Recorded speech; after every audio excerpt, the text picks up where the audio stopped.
Unlike the legs, the hands can move in all directions, up and down, left and right, forward and backward. You can open or close your hand and use the back and palm of your hand.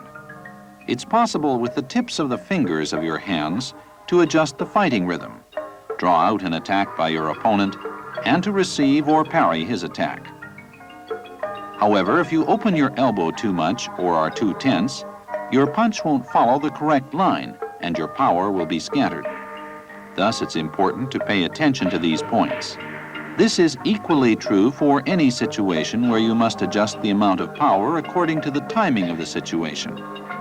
Upper body movement, and particularly hip movement, are essential in order to increase the effectiveness of hand movements.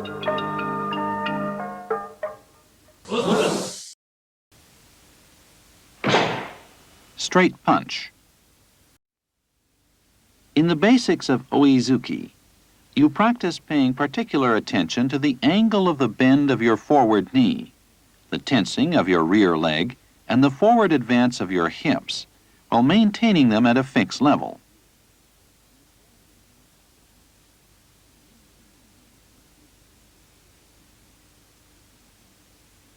Since there is a tendency to extend your shoulder too far, position your hips squarely forward and keep your upper body straight. Make it a point to coordinate the movements of the legs, hips, and punching hand.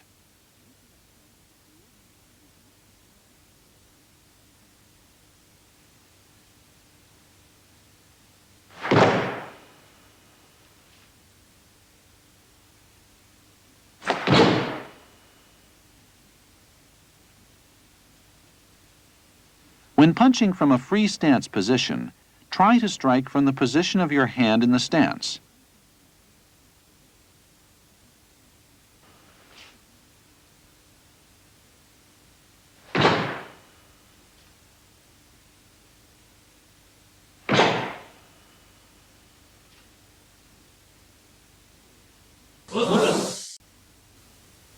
Variations of oizuki.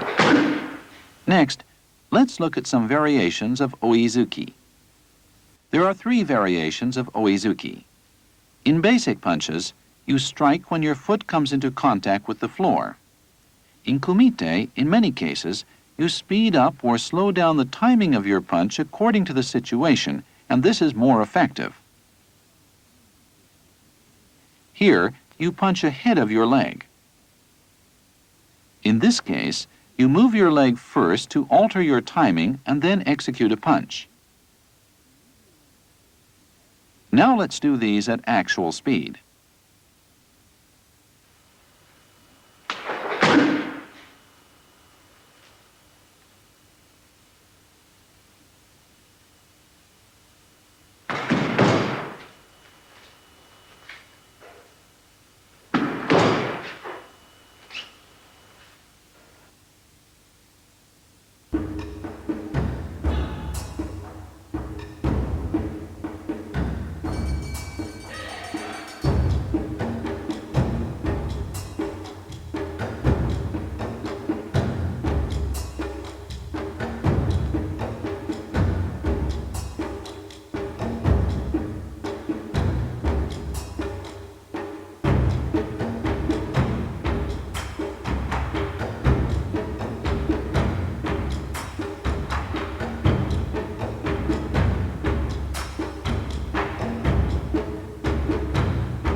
Here you punch first.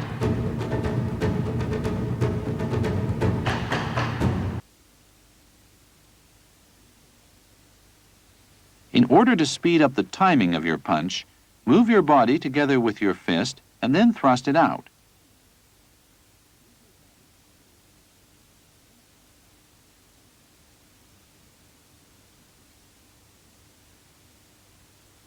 With a feint, you alter your timing and then punch as your leg touches the floor.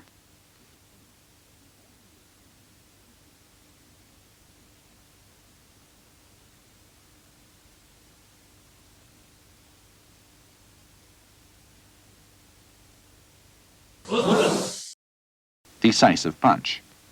Here, let's look at the differences in punching from different distances. If you are too close to execute gyaku-zuki, execute a decisive punch with tateken, fist with thumb upward, without too much of an elbow bend.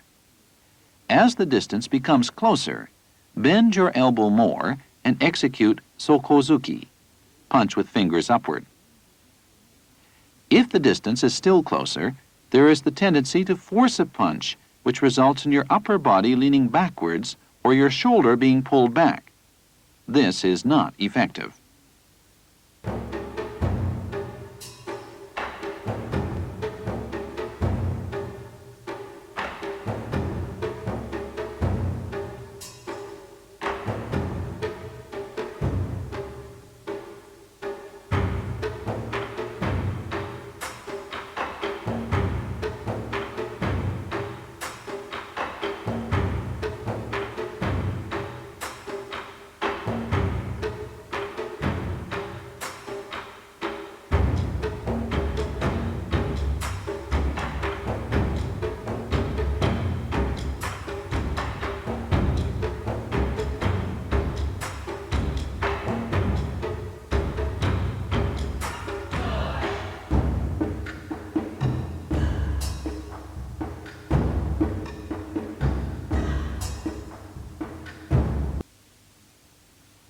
Be sure to use your hips fully, especially when executing a strong punch from a close distance.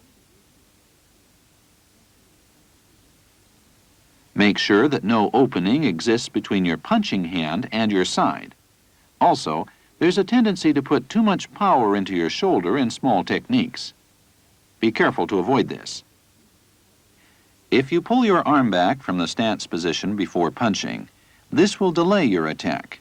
Unlike the case of basics, in actual kumite, it's important that you execute punches without changing the position of your fist. If you withdraw your hand before punching, your attack will be delayed by the time required to draw back your hand. Learn to allocate your power in a rational manner in levels from 0 to 10 in order to punch effectively without changing the position of your fist.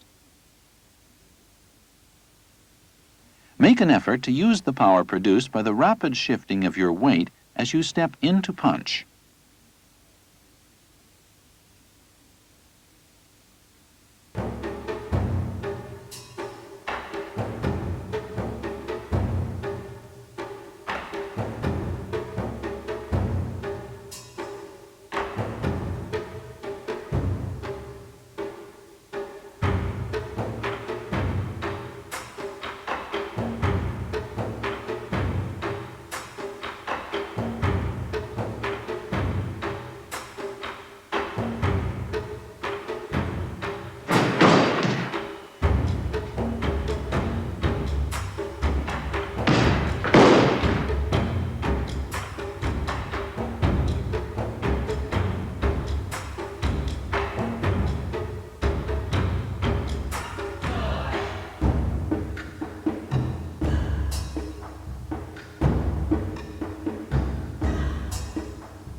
一つ、人格完成に努むこと。一つ、誠の道を守ること。一つ、努力の精神を養うこと。一つ、礼儀を重んずること。一つ、決起の勇を戒むること。